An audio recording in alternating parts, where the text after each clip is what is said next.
Hello everyone. તો હવે paramedical કોર્સમાં જે પણ સ્ટુડન્ટ એડમિશન લેવા માગે છે તો ફાઇનલી એમની પણ આતુરતાનો અંત આવ્યો છે।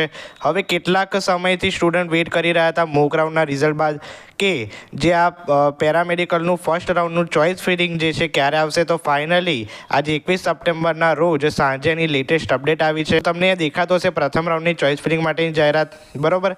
હવે તમારે જો ચોઇસ ફિલિંગ કેવી રીતે કરવી એના પર ડિટેલમાં વિડીયો જોઈતો હોય તો હું કાલે બનાવી દઈશ, બરાબર। ત્યારબાદ જો અહીંયા લખ્યું છે કે પ્રથમ રાઉન્ડ નીચે મુજબના દસ્તાવેજો તારીખ 26 સપ્ટેમ્બર 2024 એલોટમેન્ટ પહેલાં પ્રવેશ સમિતિ ખાતે જમા કરાવશે તે સંસ્થાઓને જ પ્રથમ રાઉન્ડના બેઠકો ફાળવવામાં આવશે, બરાબર।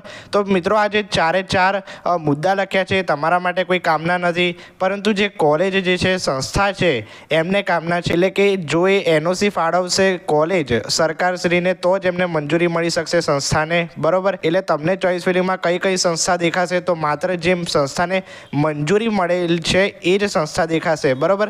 હવે મેઇન વાત આપણે અહીંયા કરી નાખીએ તો પ્રથમ રાઉન્ડની ચોઇસ ફિલિંગ જે છે એ 21 સપ્ટેમ્બર 2024થી લઈને 26 સપ્ટેમ્બર 2024 સુધીની રાખવામાં આવેલી છે, બરાબર। તમે 22 સપ્ટેમ્બરના રોજ પણ ચોઇસ ફિલિંગ કરશો તો વાંધો નહીં, બરાબર।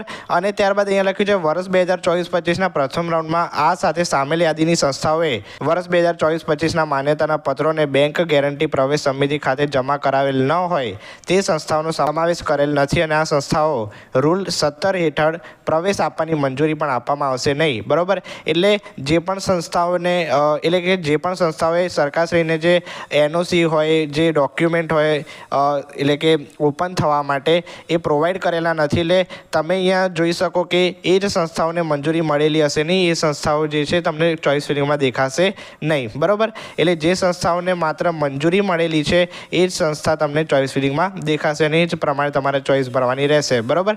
તો ફાઇનલી તમારે પહેલા રાઉન્ડની ચોઇસ ફિલિંગની જાહેરાત પેરામેડિકલ સ્ટુડન્ટ માટે પણ આવી ગઈ છે, તો તમારે 26 સપ્ટેમ્બર તારીખને ધ્યાનમાં રાખીને ચોઇસ ફિલિંગ કરી દેવી, બરાબર। તો આવી જ લેટેસ્ટ અપડેટ આપણી ચેનલ પર આવતી રહેશે, તો ચેનલને જરૂરથી સબસ્ક્રાઈબ અને વિડીયોને લાઇક જરૂરથી કરજો। મળીએ છીએ કોઈ નવા વિડીયો સાથે, ત્યાં સુધી ગુડ બાય, થેન્ક યુ।